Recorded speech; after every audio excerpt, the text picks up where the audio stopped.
All right, we're out here with Rory. It's her first day, and she's definitely warmed up quite a bit. She came in pretty nervous, and here at the studio, we crate and rotate throughout the day. And so for a brand new dog, they're going to potentially be in the crate a little bit more than what she will be eventually when we kind of get to know her a little bit better and kind of get a good feeling for the kind of friend she wants to be around, etc.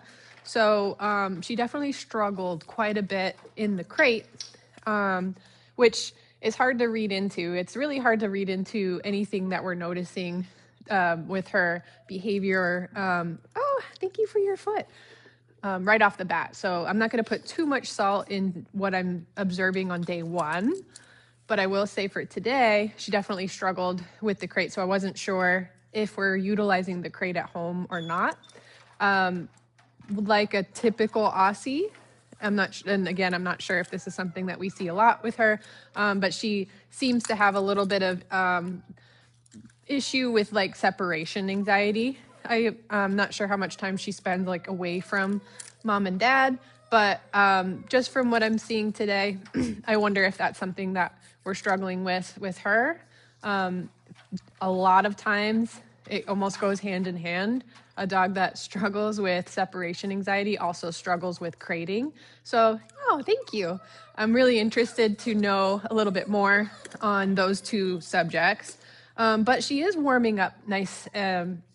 So far, it's midday now, and we're going to start working on introducing some training techniques for easy stuff for her for today that we can get you started doing at home.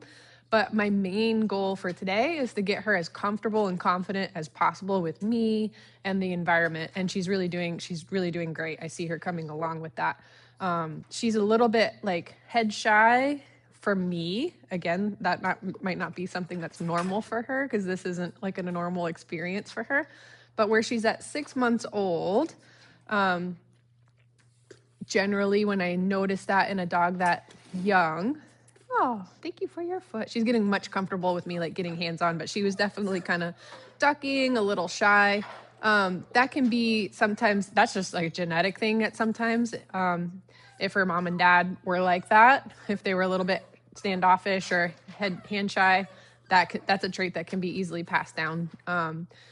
But usually what I'm noticing is during the critical period of socialization, if she wasn't necessarily exposed to enough situations where someone's going to reach down and pet on her or take her leash or etc.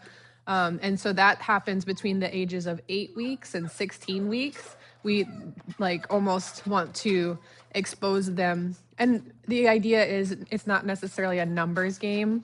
We want to get positive exposures more than we want to worry about the amount of exposures, but it's definitely we want to try to get as many positive high exposures as possible. So with puppies at that age, we're bringing them out and about and we're pairing everything with food and we're making everything super positive and we're exposing them to all kinds of surfaces, sounds, people, places, things that move, things that make a lot of noise, etc. And so when we do that during that period, it really helps build a very resilient adult dog. So she's still a baby at 6 months old, and there's still a little bit time to counter condition and desensitize her to things. But those are the two factors that can affect how dogs kind of feel about new situations, genetics, and how they were socialized during that critical period of time. So she's a really sweet and great looking dog. She's very pretty. So I'm really excited to and I have a feeling that you guys have probably already done some stuff with her. She seems like a really smart girl. So the first thing I'm going to introduce to her today is something easy. It's called food luring. You offered a little, yeah, so she knows some tricks. She knows high five. She looks like she might even know bow. I'm assuming you know down. Yeah, good girl. Perfect. So food luring is where we turn our hand, I'm going to stand up, into a magnet. And the goal is to be able to kind of physically direct the dog into a position so we can kind of manipulate where their body goes. And that's helpful for teaching heel, sitting down, which she already knows, and introducing other positional obedience as well. I'm going to toss a piece of food here while I'm talking. And it's going to be helpful for her as well because we want to, it's kind of just a good way to get her engaged. Good. So I want to see if I can get some food in my hand, and I'm using treats right now, but you could be using her kibble, like you could use her breakfast or dinner and have a nice handful in your hand. I'm going to see if I can guide her a couple steps in any direction. Good. She seems to maybe already know this a little bit. There we go. So she's kind of, right now she's like offering behaviors that she knows. She's like, oh, what is this? There we go. Good. So as soon as I get, good, right there. As soon as I get a couple steps from her, I'm going to release the food and feed it to her. So my goal is to get her to push into my hand and follow that eventually in several steps in any direction. So we want to be able to lure her to the left, lure her to the right, maybe even, I didn't throw it, lure her in a circle. So we have to build up a little bit of a relationship, me and her. She's offering behaviors she knows. And this is something else that I'm going to go ahead and kind of suss out with her, is I have a feeling that she's a very sweet and sensitive dog. So where I'm seeing right now, where she's like, oh, hello, human, we're playing the training game. I actually know this game, right? And she's like, I'm going to offer you behaviors that you like, that I know, and you're going to pay me with food. That's great. So I'm asking her to do something that she doesn't quite know and she doesn't understand. That can sometimes, for some dogs, kind of bum them out. So I'm going to be very aware of like her body language as I'm doing stuff. If she seems confused, she might start to shut down. So dogs that are really sensitive to and very attached to their owners, which Aussies almost always are, right? They're very smart, sensitive, sweet dogs. Sometimes they can get a little bummed out in the learning process. They're like, I don't understand the point of this thing that you want me to do, and I'm offering you the things that I know, and that's not working. So sometimes they walk away and shut down. So I want to make sure that when I'm doing a training session with her and I see that happening, I want to make sure that I'm interjecting. Wow, I dropped that. Get it. Go, good girl. I'm interjecting some fun and motivation. So getting her to move, even if I'm just tossing a treat, yes, is going to be a really good idea to kind of break up the what I call like the wah wah, if I kind of notice she's getting a little bummed out about something that we're doing. So now I'm going to break back into food luring. Good, nice. I'm going to release that food as soon as I have her pushing into my hand and she's taken 1 or 2 steps. Good girl. I'm also going to use what we call a good reward marker. And this is the other thing that we're introducing this week. Oh, I lost you. We're going to be starting to use a clear communication good system with her. So she already knows some basic obedience. So I'm willing to bet that you're already using. Good girl. Nice little spin. Perfect.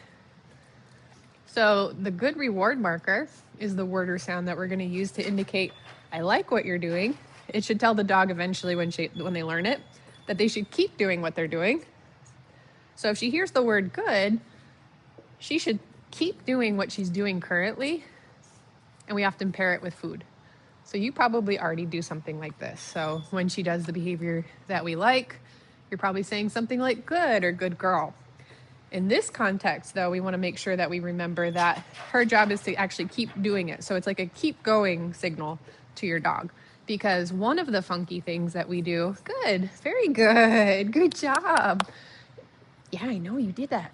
One of the funky things that we do in our obedience program is that we have what's called an implied stay. So I have a feeling you might not be doing this because this is generally a new concept for new clients, but our implied stay means that if we tell her to do a known command, whether that's sit or down, eventually that could be heel or place, we want her to do that behavior until we release her. So it's our job to release her from behaviors when we command her to do them. I don't like using the word command, but when you tell her to sit, her job is to do that behavior until we release her.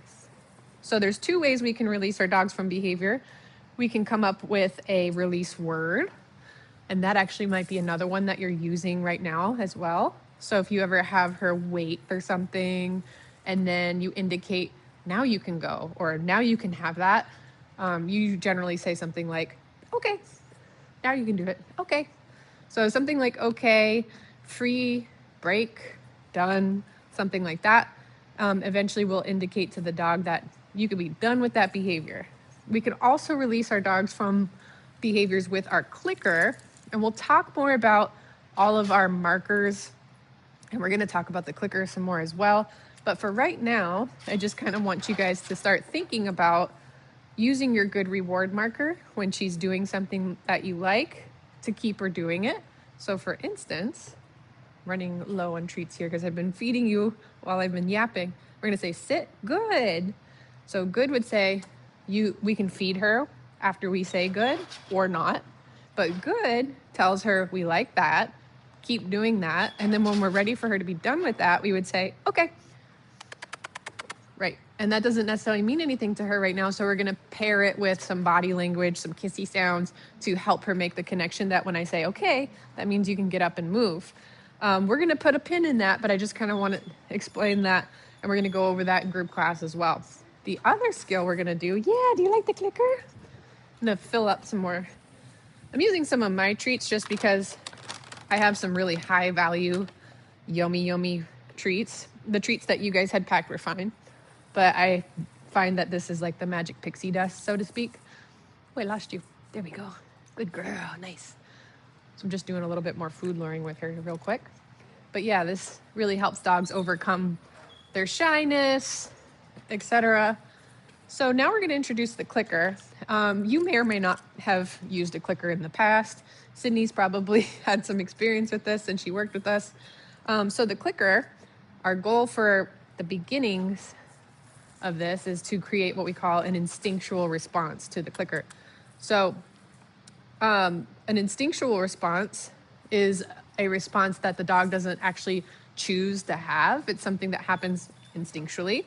So this is really helpful for a lot of reasons, and the clicker has many uses, but our goal is to have a response to this where it's like knee-jerk reaction. So she hears this, and our goal is to have her to come running over to us to get food. So in order to create this response, and this can be part 2 of your homework along with working on some food luring, you can start to condition your clicker. So innately, clickers don't really have a meaning to dogs, but the reason why we like them is because it creates a very salient sound that they're not used to hearing. So it makes it easier for us to create a very conditioned response because of that. Whereas if we just used our voice, sometimes dogs have to learn whether or not the words that are coming out of her mouth mean anything. And so as she hears me talking, she's gonna have to like pick out the words like sit or down, or the words that like make sense to her, or treat or cookie or walk or squirrel, right? The clicker makes this salient sound that is kind of universal and it sounds the same all the time. So that really helps us create like a really strong reactive response to that. So what we're gonna do, and let's say you had her dinner or her breakfast, that's what I recommend using for this exercise. You would have her bowl, or you can put it in a treat pouch. She's like, you're boring, I'm out. And basically you're gonna take one piece of that, you're gonna find a nice open spot that's not too distracting in the house, like your hallway or a kitchen. You're gonna toss a piece out, wait for her to be done chewing. You're gonna click and present a whole handful of her meal from you. I'm obviously using treats, so I'm only gonna give her one piece, but we're gonna use one piece of food to create distance from one another. I'm gonna wait for her to chew that piece of food.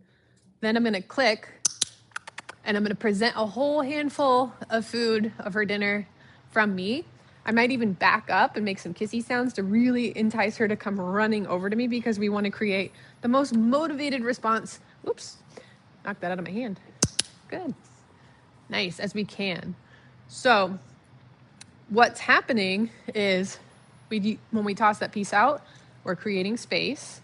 I want to wait for her to be done eating that piece of food because if I click while she's still eating it, she's just going to ignore the clicker and focus on eating that piece of food, and we're going to miss the timing on pairing hearing the clicker and associating it with running to me. So hopefully that makes sense. So again, I'm going to toss a piece out, wait for her to be done eating that. I'm gonna click and present a whole handful of her meal from me. I might even back up so I'm really sucking her into me so that she's running over to me to get food. And eventually, after like the second time you go to practice this, you can start to just kind of randomly click and feed.